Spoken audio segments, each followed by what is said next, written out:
What's up, YouTube friends? My name's Danny Jones, and welcome to Jones Vibes. Jones Vibes.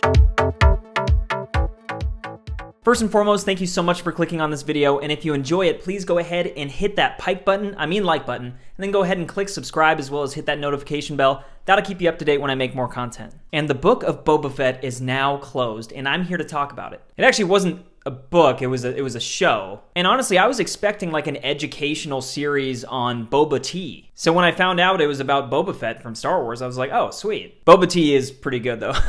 But before I let the Dune Sea wash over me, I do have to stop and say this video contains spoilers. If you haven't seen the book of Boba Fett, stop listening to this bantha fodder right now. And if you have, like me, let's crawl out of this Sarlacc pit and break this thing down. And this is just going to be my general thoughts. I'm going to kind of go through the episodes, but I'm not going to break them down in detail. And I'll start by saying that I was kind of looking forward to this show. Like pretty much anything that is Star Wars, I'm excited about. And Temuera Morrison is awesome. Honestly, I loved his appearance in Mandalorian Season 2.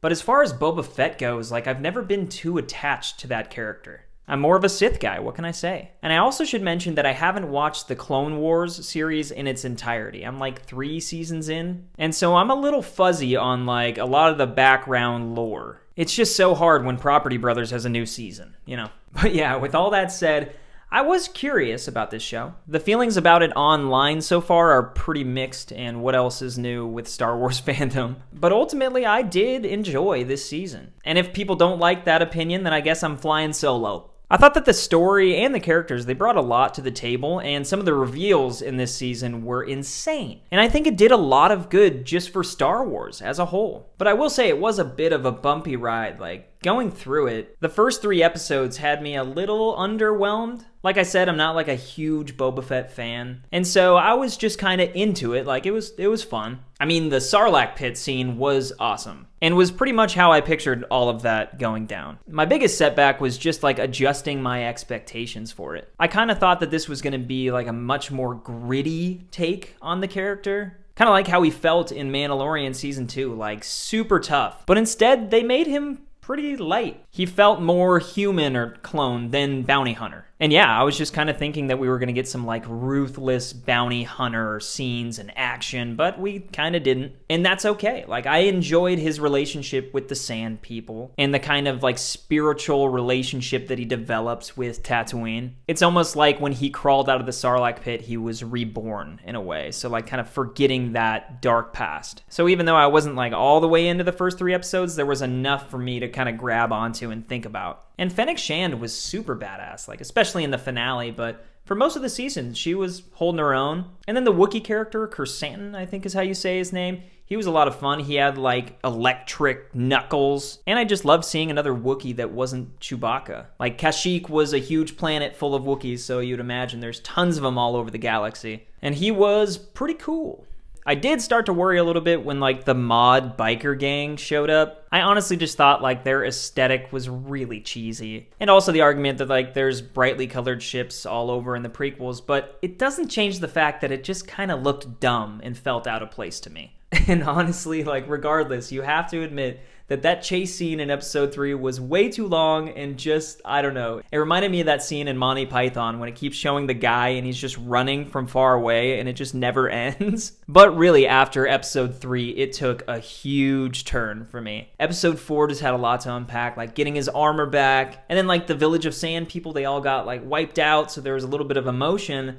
And then we get to episode 5 and things changed like a lot. All of a sudden, we're just watching The Mandalorian, and it was awesome. And now he has the Darksaber, and so the opening scene was kind of like that gritty feel that I wanted out of Boba Fett. He like cuts all these mobsters apart, and one of the most realistic things I've ever seen in Star Wars, he cuts his own leg, which is something that I've always felt like I would do with a lightsaber. Just have it on in like casual conversation, and then all of a sudden be like, ow, God. But yeah, it was really good to have you back, Mando. And that whole episode is fun, like figuring out the Darksaber, but eventually we get to the next episode because clearly Mando is missing Grogu. So I really wasn't sure if the show was like gonna stick with Mando or were we just gonna go back to Boba and we're gonna kind of leave that for season 3 of The Mandalorian. But no, we got one of the best episodes, or just some of the best Star Wars that I've ever seen. It was nostalgic from the jump. And I'm talking about episode 6. Like, we start out with Mando's new ship, and it's cruising down towards a lush green planet. And then all of a sudden, we just see R2-D2. And I was like, what? What are we doing?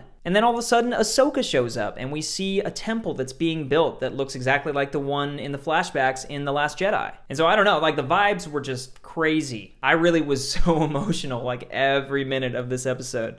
And then it goes to Grogu, and he's training with Luke freaking Skywalker. And modern day technology is just crazy. Like, Luke looked and sounded incredible, and we have this whole kind of backwards version of Dagobah and Luke training with Yoda, but it's the other way around, and it's like this little baby Yoda. And yeah, it was just fantastic. And I actually kind of do have a little side story about this. It's pretty well known at this point, but if you don't know, there was this YouTuber named Shamook, and he did a comparison of his deep fake on YouTube compared to the last episode of Mandalorian Season 2. And it was so good that Lucasfilm actually just offered him a job. So now he's like in charge of a team, I think, at Lucasfilm. And so the technology has advanced, and then this guy and his team, like, I can't believe what we saw in that episode. Luke looks so real, and it really just hit me in the feels. And in the end, Luke gives Grogu a choice. Like, you either take the Beskar and you go back to the Mandalorian, or you take this lightsaber, it was Yoda's lightsaber, and you stay with me and complete your training. But if you're going to stay, you have to let go of your attachments, which once again is very reminiscent to The Empire Strikes Back. So it definitely left us on a cliffhanger. And so this led to a lot of people online speculating about the finale, like what is going to happen. And people were going nuts. They're like, Mace Windu's going to come into the finale, and Luke's going to go to Tatooine and like cut through everybody. I even saw somebody say Jar Jar was going to come back. And what we got was not that. And the finale felt a little more like the first 4 episodes, but that's okay, because this is Boba Fett's show. It wasn't as crazy as everybody built it up to be, but I still managed to enjoy it a lot. It was action-packed, Fennec did some crazy Mission Impossible stuff, and the mod, like, biker gang, they kind of redeemed themselves for me. Especially this dude. Oh, and how could I forget that at the end of episode 6, we had a huge reveal with Cad Bane. And what I will say is this is one of the coolest character entrances that I've ever seen. It was so Western, but it was so Star Wars. It felt like the good, the bad, and the ugly. And him and Cobb Vanth have like this showdown. The town's quiet. And Cad Bane ends up shooting the sheriff, and he actually did shoot the deputy, too. He killed him. But not Cobb. It looks like he's actually going to live. They show a post-credit after the finale where he's in like a back-to-tank and he's getting some mods added to him. So maybe we'll have Robo-Cobb. But yeah, Cad Bane really kind of takes control of like the big bad position in this. And I really feel like it needed a villain besides the Pikes. I honestly kind of wish they would have brought him in like the second episode and just like fleshed him out even more. But yeah, anyway, the finale is action-packed. They're pretty much fighting the entire time. You get to see Boba Fett riding a Rancor, which, like they say in School of Rock, you're not hardcore unless you live hardcore. And that was pretty hardcore. And then there was this very emotional moment where Grogu and Din finally reunite. And then Grogu uses the Force to save the Mandalorian, and then he puts the Rancor to sleep and then falls asleep and cuddles next to him. Just absolutely adorable. It just doesn't get any cuter than that. I love you, buddy. But they end up defeating the Pike Syndicate, and Boba and Cad Bane have like this showdown, and it was really, really short-lived. Like I said, I wish they could have fleshed that character out more, and I wish this scene would have been like a major scene in the episode. But it was pretty quick, and then he kills Cad Bane. And some people online are saying like they still saw his heart beating and stuff. I don't know if that's true. I hope he comes back because I thought that character was so cool. But yeah, they win, and so Boba kind of, maintains control. People kind of start treating him like royalty. And I don't know. I guess we'll see where that story goes. I don't know if there's going to be a Book of Boba Fett 2. Do I want it?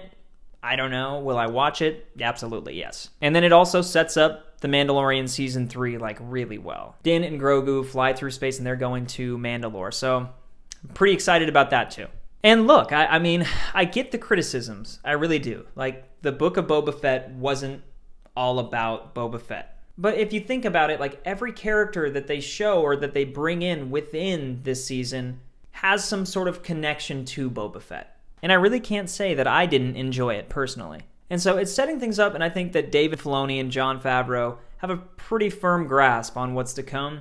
And I think we're in pretty good shape. So, especially with Kenobi on the double-sunned horizon. But yeah, that about wraps it up. And honestly, I want to know what you thought. I do know that this is very divided. And like I pointed out, there was a lot of things that I wasn't the biggest fan of either. So please let me know down in the comments. And also, if you're new to my channel and you enjoyed this review, please feel free to subscribe and hit that notification bell. I do movie reviews and television, as well as I am a musician, so I post that from time to time. So keep coming back. I'd love to have you be a part of the Jones Vibes community. And I hope that everybody out there is safe, happy, and healthy.